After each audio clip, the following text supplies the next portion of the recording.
Next पे रख लेंगे। चले ठीक है, हम फिर स्टार्ट कर लेते हैं।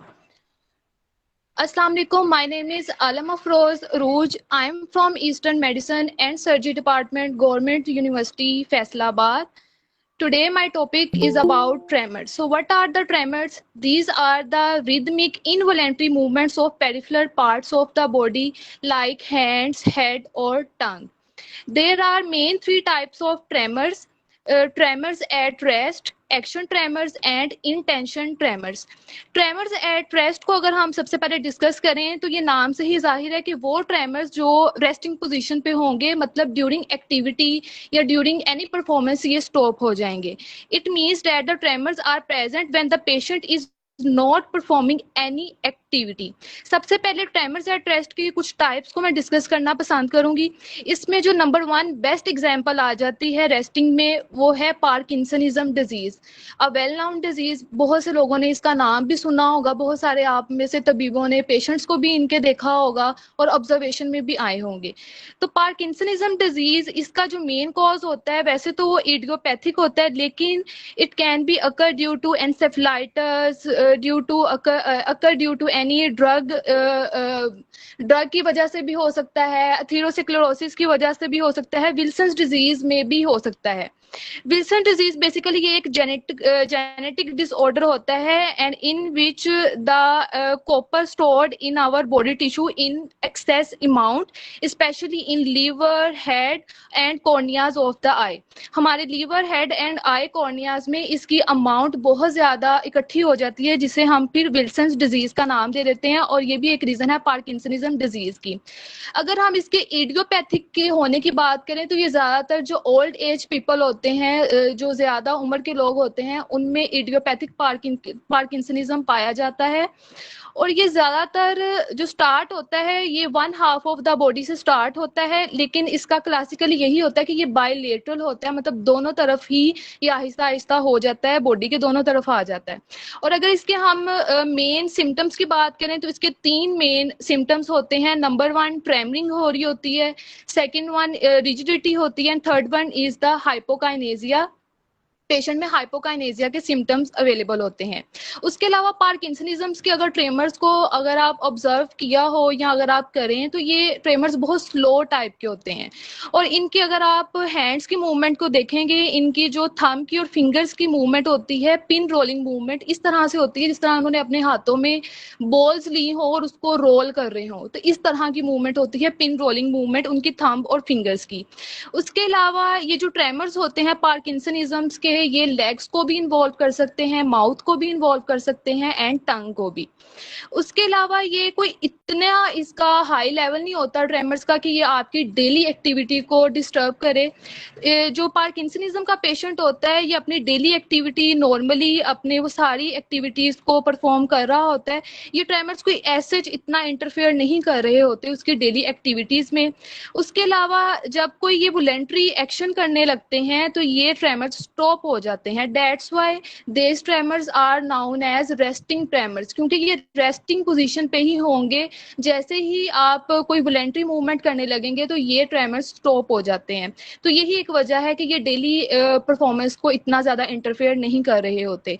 अगर हम पार्किंसनिज्म के कुछ अनदर फीचर्स की बात करें, ट्रेमर्स की तो अभी बात होगी कि स्लो टाइप मूवमेंट होगी, हैंड्स की पिन रोलिंग मूवमेंट होगी और वॉलंटरी मूवमेंट्स के दौरान ये स्टॉप हो जाएंगे. अगर इसकी हम रिजिडिटी जो इसका सेकंड मेन कंपोनेंट है उसकी बात करें तो दो तरह की इसमें हमें रिजिडिटी मिलेगी पेशेंट में. एक मिलती है हमें lead pipe rigidity and second one is the cogwheel rigidity. Lead pipe rigidity इस तरह से होगी कि जब एक फिजिशियन पार्किंसनिज्म के पेशेंट का फिजिकल एग्जाम करता है और उसकी पैसिव मूवमेंट कॉज करवाता है. पैसिव मूवमेंट याद रहे उस मूवमेंट को कहते हैं जब हम खुद से पेशेंट का हाथ या पांव पकड़ के कोई मूवमेंट करवाएं, तो उसको हम सिंपली पैसिव मूवमेंट कहते हैं. तो जब आप पार्किंसनिज्म के पेशेंट की पैसिव मूवमेंट करवाते हैं तो आपको उसमें एक रेजिस्टेंस मिलेगी. ठीक है। फॉर एग्जाम्पल आप उसकी आर्म मूवमेंट करवाएंगे, उसको अगर बेंड करवाएंगे अपवर्ड पोजीशन में, तो वो एक आपको यूनिफॉर्म रेजिस्टेंस मिलेगी और वो इंक्रीज होती है, और वो आपको इसी तरह से फील होगी जिस तरह आप एक लेड के पाइप को बेंड कर रहे हैं।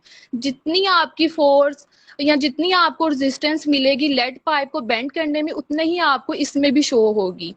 इसीलिए इसको नाम ही लेड पाइप रिजिडिटी का दिया गया है। And second one Coke wheel rigidity, इसमें इस तरह से फील होगा जैसे एक ना मेटल का पहिया हो और वो दानों के ऊपर से पिन रोल कर रहा हो। मतलब वो अगर आप कोक व्हील को इंटरनेट से भी सर्च करेंगे ना, तो वो आपको ज्यादा अंडरस्टैंडिंग हो जाएगी। इसमें बेसिकली एक जड़की मूवमेंट्स होती हैं। जब आप उसकी आर्म की बेंडिंग करवाएंगे, स्टार्ट करवाएंगे, तो जड़की मूवमेंट्स होंगी, झटके लग लग कर वो बेंड होगी और इजीली वो मूव नहीं होगी। तो इसे हम कहते हैं कोक व्हील रिजिडिटी। थर्ड जो इसका मेन कंपोनेंट होता है पार्किंसनिज्म का, उसे हम कहते हैं hypokinesia, and it means the slowness in initiating and repeating voluntary movements despite normal muscular strength. मतलब पेशेंट की मस्कुलर स्ट्रेंथ तो बिल्कुल ठीक है, मस्कुलरली वो बिल्कुल भी वीक नहीं है, लेकिन फिर भी उसको कोई ना कोई वॉलेंटरी मूवमेंट करने में या उसको इनिशिएट करने में वो स्लोनेस होगी, उसमें बहुत स्लो स्लो हाथ बढ़ाएगा। इसमें हम बेसिकली इस तरह से टेस्ट कर लेते हैं। अगर पेशेंट हमारे पास है तो हम उसे कहेंगे ग्लास का पानी एक रख देंगे टेबल पे, उसे कहेंगे कि इसको उठाओ, तो उसको गिलास तक हाथ ले जाने में ये जो वॉलेंटरी एक्शन होगा उसको परफॉर्म करने में उसको प्रॉब्लम आएगी। बहुत स्लो स्लो वो आगे हाथ बढ़ाएगा और साथ में ट्रेमलिंग भी होगी उसकी हैंड्स में।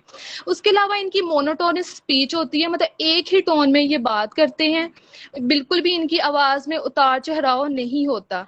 उसके अलावा मास्क लाइक फेस होते हैं, मतलब एक्सप्रेशन लेस फेस होते हैं। जैसे कि जब हम बात करते हैं तो हमारे बहुत सारे फेस एक्सप्रेशन आ रहे होते हैं। लाइक अगर हमने कुछ अच्छी खबर सुनी है तो हमारे फेस के ऊपर खुशी के एक्सप्रेशन होंगे, अगर हमने कोई बैड न्यूज सुनी है तो उस लिहाज से हमारे एक्सप्रेशन होंगे, ठीक है। लेकिन इनका आप देखेंगे कि एक ही तरह की इनकी स्पीच भी होगी, एक ही तरह के इनके फेस एक्सप्रेशंस भी होंगे, बिल्कुल भी उसमें चेंजिंग नहीं होगी। और अगर एक इसमें अगर हम फिजिकल टेस्ट की बात करें तो इस तरह के पेशेंट्स में हम पॉजिटिव ग्लैबुलर टैप करवाते हैं। ग्लैबुलर टैप क्या होता है? ये ग्लैबुला पोजीशन होती है हमारी दोनों आईज के बिटवीन, जो फोरहेड का एरिया होता है, बेसिकली इसे हम ग्लैबुला कहते हैं। और जब हम इस ग्लैबुला के ऊपर टैपिंग करते हैं अपनी फिंगर की मदद से, तो अगर आप नॉर्मली किसी पेशेंट की टैपिंग करेंगे ना, तो स्टार्टिंग में एक दो दफा टैप करेंगे तो आईज ब्लिंक होंगी, लेकिन जैसे ही आप टैपिंग को कंटिन्यू रखेंगे तो वो आपकी जो आई मूवमेंट है वो स्टॉप हो जाएगी। लेकिन पार्किंसनिज्म के पेशेंट्स में ऐसा नहीं होता। जब तक आप टैपिंग ग्लैबुला पॉइंट के ऊपर कंटिन्यू रखेंगे तब तक उसकी आई ब्लिंकिंग भी वैसी की वैसी ही कंटिन्यू ही रहेगी। तो ये बहुत ही एक पॉजिटिव साइन होता है पार्किंसनिज्म को डिटेक्ट करने के लिए। उसके अलावा इनका शफलिंग गेट होता है with loss of normal arm swinging. Micrographia इनका होता है, मतलब अगर आप इनको कोई पेज दें, उन्हें कहें कि कुछ लिख के दिखाएं, तो बहुत स्मॉल स्मॉल उनकी हैंड राइटिंग होगी। उसके अलावा अगर इसमें इनके हम मसल पावर की बात करें, कुछ रिफ्लेक्सेस की बात करें या मेंटल फंक्शन की बात करें, तो ये चीजें इनके अंदर नॉर्मल दिखी गई हैं। अब हम थोड़ी अपनी आती हैं सेकंड टाइप के ऊपर, जिसे हम कहते हैं action tremors. Action tremors again नाम से ही जाहिर है कि ये वॉलेंटरी मूवमेंट के दौरान तो आएंगे, लेकिन एट द रेस्ट पोजीशन ये स्टॉप हो जाएंगे। Tremors are more marked when hands are outstretched और ड्यूरिंग एक्टिविटी। जब कोई भी एक्टिविटी हो तो उस दौरान जब ट्रेमर स्टार्ट हो जाए, it means these are the action tremors. Action tremors की एंजाइटी टाइप आ जाती है, थायरोटॉक्सिकोसिस आ जाते हैं, एसेंशियल फैमिलियर ट्रेमर्स आ जाते हैं, snail tremors and flapping tremors. These are the types of action tremors. Anxiety में जो ट्रेमर्स होंगे, अगर आप देखें एक पेशेंट एंजाइटिक है, उसके अगर ट्रेमर्स को आप ऑब्जर्व करेंगे तो फाइन होंगे और एग्जैजुरेट ज्यादा वो ट्रेमर्स करेंगे ड्यूरिंग स्ट्रेस कंडीशन। उसके अलावा अगर आप एक एंजाइटी पेशेंट की पाम्स को देखेंगे तो वो आपको वेट एंड कोल्ड मिलेंगी।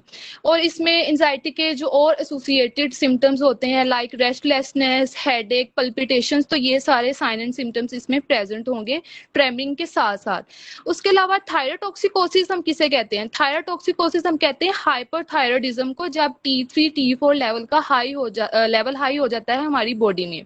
तो इसमें जो ट्रेमर्स होते हैं वो फाइन ट्रेमर्स होते हैं, लेकिन इनकी जो पाम्स होती हैं वो वेट एंड वार्म होती हैं, गर्म होंगी और गीली गीली होंगी। और इसको हमने एंजाइटी से इस तरह से डिफ्रेंशिएट करना है कि जो एंजाइटी का पेशेंट होगा उसकी पाम्स क्या होंगी, वेट होंगी और कोल्ड होंगी, बट थायरोटॉक्सिकोसिस का जो पेशेंट होगा उसकी पाम्स वेट होंगी और वार्म होंगी। उसके साथ साथ आपने और अनदर एसोसिएटेड फीचर्स को भी देखना है। मतलब अब एक पेशेंट है उसको थायरोटॉक्सिकोसिस है, तो उसमें आप लाजमी देखेंगे कि वो लीन बिल्ट होगा। लीन बिल्ट वो क्यों होगा? क्योंकि उसका मेटाबॉलिक रेट हाई है T3 T4 के ज्यादा प्रोडक्शन की वजह से, हाइपोथायरॉयडिज्म की वजह से। और उसमें इंक्रीज डाइजेस्टिव मोटिलिटी होगी, हेयर लॉस होगा। अच्छा, ये पेशेंट जो होते हैं ये इनटॉलरेंस टू हीट होते हैं, और इनमें साइंस ऑफ पॉलीयूरिया एंड पॉलीडिस्पिया भी प्रेजेंट होंगे, और इसकी एडवांस स्टेज में जाके एक्जेप्थेलमोस भी हो जाता है। ये भी साइन प्रेजेंट होता है पेशेंट्स में जिनमें बल्जिंग ऑफ आईज हो जाती हैं। तो ये भी साथ में हमने कुछ एसोसिएटेड फीचर्स देखने होते हैं। उसके अलावा जो एक्शन ट्रेमर्स की थर्ड टाइप है एसेंशियल फैमिलियर ट्रेमर्स। ये वो ट्रेमर्स होते हैं, इनमें ये कोर्स टाइप होते हैं, लेकिन ये स्टार्ट ज्यादातर होते हैं चाइल्डहुड में, but usually appears late in life, and these are more prominent during the activity but may be present at rest. मतलब ये एक्टिविटी के दौरान भी हो सकते हैं और रेस्टिंग में भी हो सकते हैं। और ये इसकी जो पहचान है वो ये है कि जब आप इन पेशेंट्स को कोई अल्कोहलिक इनटेक करवाते हैं तो उससे ये ट्रेमर्स स्प्रेस हो जाते हैं। तो ये भी एक हमारे पास डायग्नोस्टिक पॉइंट आ सकता है कि मे बी पेशेंट को एसेंशियल फैमिलियर ट्रेमर्स हैं। उसके अलावा जो हमारे पास फोर टाइप आ जाती है उसे हम कहते हैं सिनाइल ट्रेमर्स। सिनाइल ट्रेमर्स भी कोर्स ट्रेमर्स ही होते हैं, लेकिन ये जो है ये इस तरह से डिफरेंट है एसेंशियल फैमिलियर ट्रेमर से कि ये वो जो थे वो चाइल्डहुड में ज्यादा अफेक्ट करते हैं, और लेकिन ये जो ट्रेमर्स हैं ये ओल्ड एज में होते हैं। अब यहाँ पे एक मैं आपको बात बताती चलूं कि इसको हमने पार्किंसनिज्म के साथ किस तरह से डिफरेंशिएट करना है। पार्किंसनिज्म भी मैंने बोला कि वो ओल्ड एज में ज्यादा होता है, और सिनाइल ट्रेमर्स भी मैं यही कह रही हूँ कि ये भी ओल्ड एज में ज्यादा होते हैं। लेकिन इन दोनों में डिफरेंस क्या है? पार्किंसनिज्म में मसल स्ट्रेंथ पेशेंट की बिल्कुल ओके होती है, लेकिन इसमें क्या होता है, इसमें जो ट्रेमरिंग हो रही होती है सिनाइल ट्रेमर्स में ये होती है ड्यू टू मसल एट्रोफी। तो इस वजह से ये पार्किंसनिज्म से डिफरेंट है। उसके अलावा इसकी जो फिफ्थ टाइप आ जाती है वो है फ्लैपिंग ट्रेमर्स। फ्लैपिंग ट्रेमर्स में patient is unable to maintain extension of hands with outstretched arm and there are repeated flexion movements at wrist, and these are seen in respiratory, renal, hepatic and cardiac failure. इसमें आपने इन चीजों को देखना होता है flapping tremors में कि अगर तो अगर आपको लग रहा है कि रेस्पिरेटरी फेलियर है तो उसमें मस्ट भी उसका ऑक्सीजन और जो होगा कार्बन डाइऑक्साइड का जो बैलेंस होगा वो डिस्टर्ब होगा। तो उन चीजों को आपने देखना है, ठीक है। अगर रेनल फेलियर है तो उसमें यूरेमिया वगैरह का आपने साइंस देखना है। अगर हेपेटिक इशू है तो आपने उससे रिलेटेड एसोसिएटेड फीचर्स को देखना है और अपना आपने डायग्नोसिस बनाना है। लास्ट पे जो हमारी थर्ड टाइप है उसे हम कहते हैं intention tremors. Intention tremors are absent at rest. ये एब्सेंट होते हैं एट रेस्टिंग पोजीशन पे, लेकिन जैसे ही इसमें एक्ट करना स्टार्ट करते हैं हम तो ये स्टार्ट हो जाते हैं और मैक्सिमम हो जाते हैं before the completion of the act.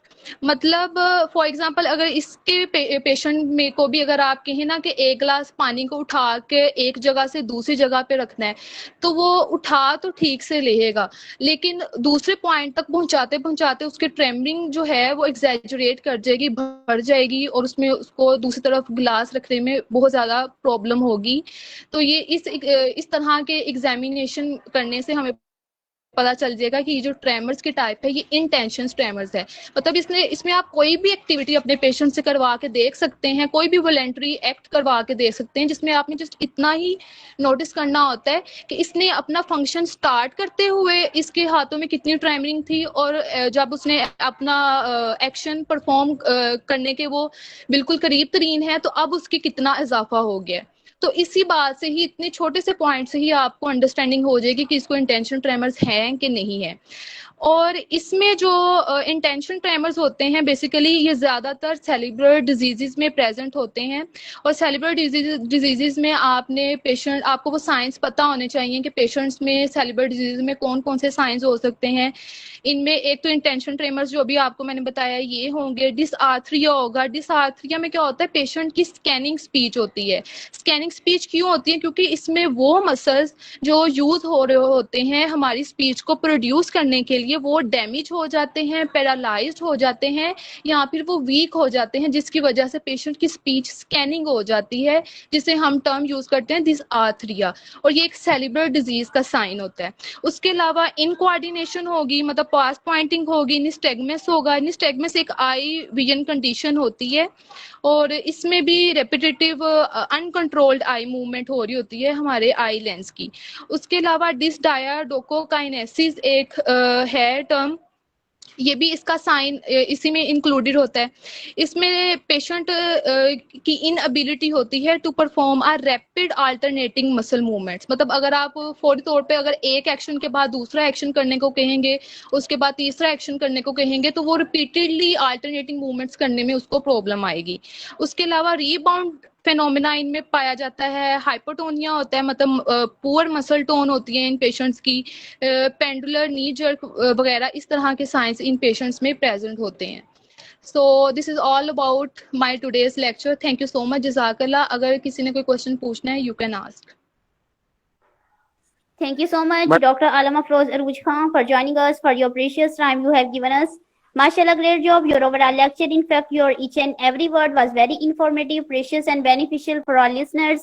And you have explained very well about this important topic, tremors. And thank you so much, Dr. Muhammad Akram, Chairperson, Department of Eastern Medicine and Surgery, Government College, University, Faisalabad, for organizing these informative webinars on daily basis. And thank you so much, all participants, for joining us. Thank you so much.